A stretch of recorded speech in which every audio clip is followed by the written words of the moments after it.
Frères et sœurs, bonjour. J'espère que vous tous continuez d'aller très bien. Nous poursuivons cette réflexion autour de la première épître qu'a écrit Pierre. Vous aviez vu dans le premier chapitre quelques idées par rapport à la nouvelle identité grâce à l'œuvre de Jésus-Christ. C'est grâce à la croix que notre valeur a été redonnée à travers ce que Jésus-Christ a fait pour nous et le prix énorme qu'il a payé pour nous. Et voilà, nous sommes bien au chapitre 2, qui c'est la suite, et surtout du dernier sujet touché au chapitre 1, lorsqu'il parlait de cette sémence incorruptible qui a généré en nous une nouvelle vie. En parlant de la parole de Dieu, Pierre nous rappelle qu'elle produit des fruits éternels. Et il commence ce chapitre 2 en interpellant à ce que nous prenions une décision d'abandonner les actes de l'ancienne vie, les œuvres qui sont appelées des œuvres de ténèbres, pour enfin vivre quelque chose de plus adapté à cette nouvelle identité, à cette nouvelle réalité de la vie en Christ et d'une vie en lumière. Vous le savez bien, qu'un nouveau-né a besoin d'un lait pur, du lait maternel, pour donner ses premiers pas, et de quelque chose qui va apporter la vraie croissance afin qu'il continue son cycle de vie et qu'il devienne reproductible.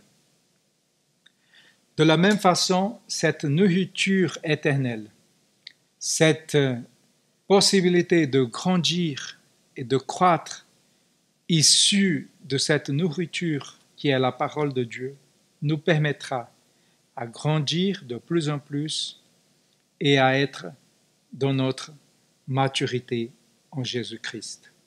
C'est bien au verset 2 où il dit ceci: « Comme des enfants nouveau-nés, le lait spirituel est pur, vous devez le désirer, afin que par lui vous croissiez pour le salut. » Être dans la maturité pour le salut peut signifier simplement cela. Ceux qui attendent le Seigneur Jésus, qui un jour reviendra et manifestera effectivement son salut, mais qu'ils n'attendent pas comme des bébés de nouveau-nés spirituellement, mais des gens qui grandissent, qui vont arriver à la maturité, qui vont arriver à se reproduire tout en grandissant, se nourrissant de cette bonne parole, la semence éternelle qui donne un fruit, qui nous nourrit et qui nous fait grandir et qui nous permet d'être dans la reproduction, d'être des disciples qui font des disciples. Une autre idée que l'on retrouve dans ce texte, c'est que Jésus-Christ est la pierre angulaire.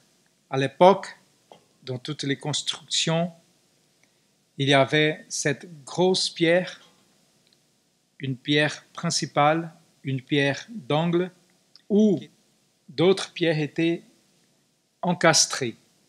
Et elles permettaient que ces dernières-là puissent s'entreposer les unes sur les autres et former un seul fondement, afin que tout le bâtiment puisse être bâti en dessus.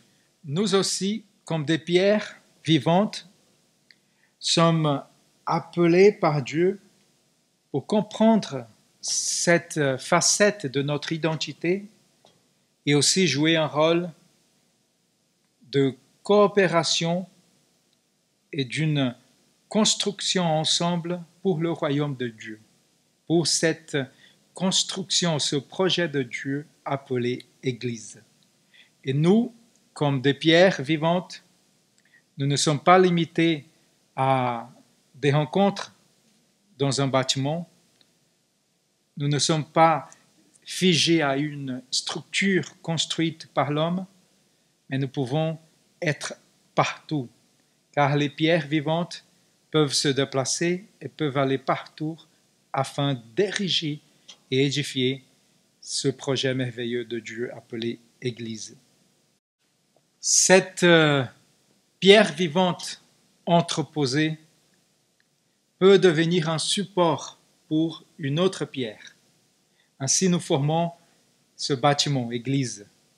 Les pierres entreposées, entrelacées, peuvent se soutenir.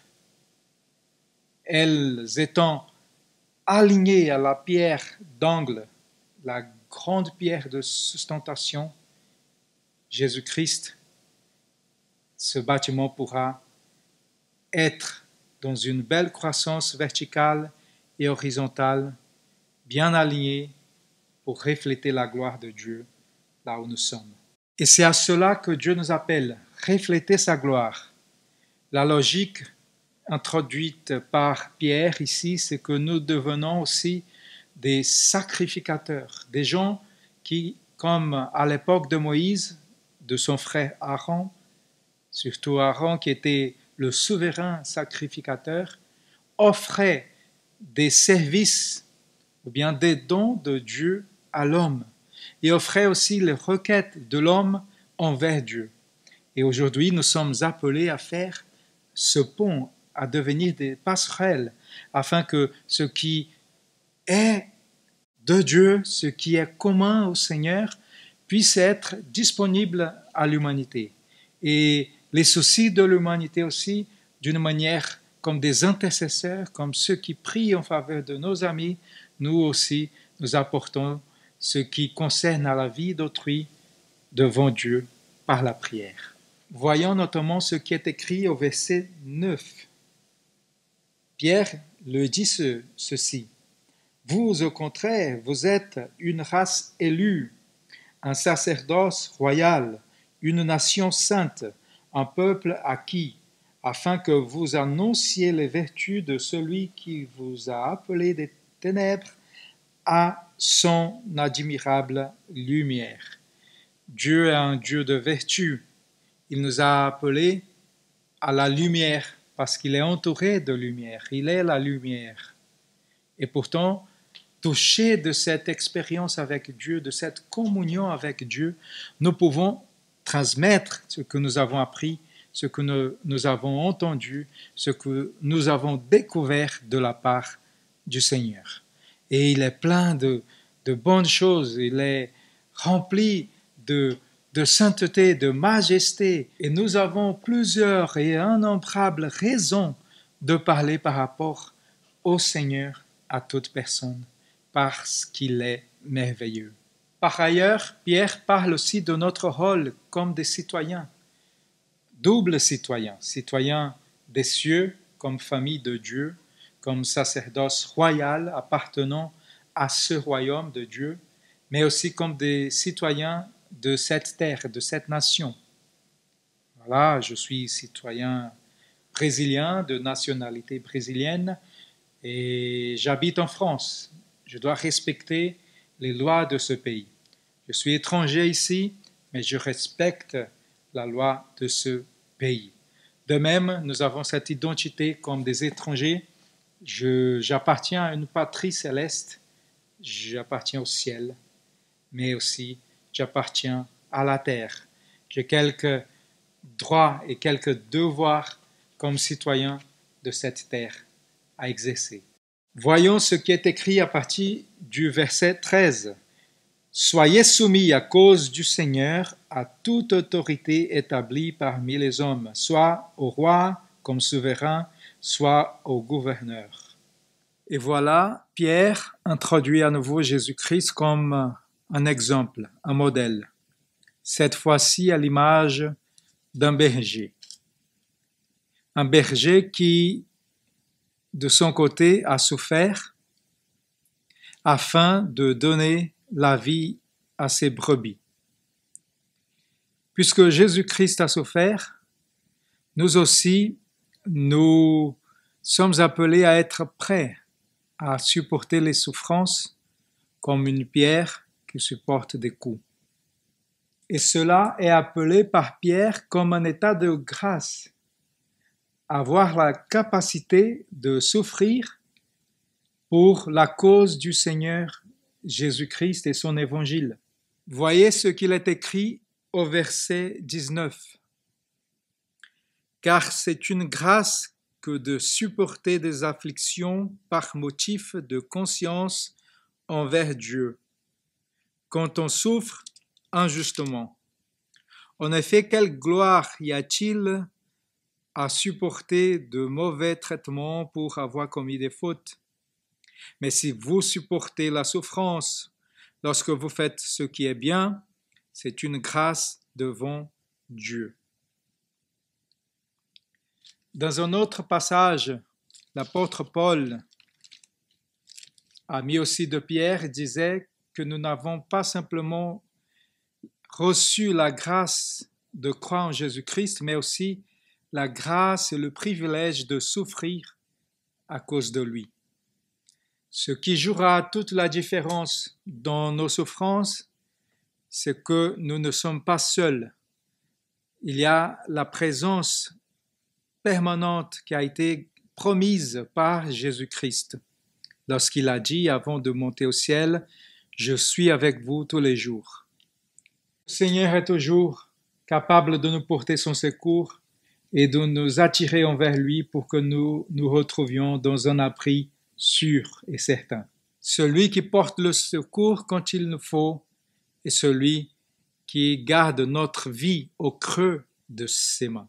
Mes chers amis, j'espère que cet éclairage que Pierre donne par rapport à l'identité de l'Église ait pu vous encourager. Et je vous encourage à en trouver d'autres que je n'ai pas pu mentionner. Très prochainement, nous allons vous envoyer quelques pistes qui vont vous aider dans la réflexion du chapitre 3 de la première épître qu'a écrit Pierre. Que Dieu vous bénisse. Continuons de nous supporter comme des pierres vivantes, là où nous sommes, par l'intercession, par le fait de pouvoir penser les uns aux autres et de mentionner ces personnes, nos voisins, à qui nous devons nous adresser maintenant, à entrer en contact, à poser des questions par rapport à leur bien-être et aussi de notre tour, à annoncer les merveilles de Dieu, les vertus de celui qui nous a enlevés des ténèbres et nous a transportés pour sa lumière, pour son royaume. Que Dieu vous bénisse. C'était une grande joie de vous parler à cet instant. À la prochaine.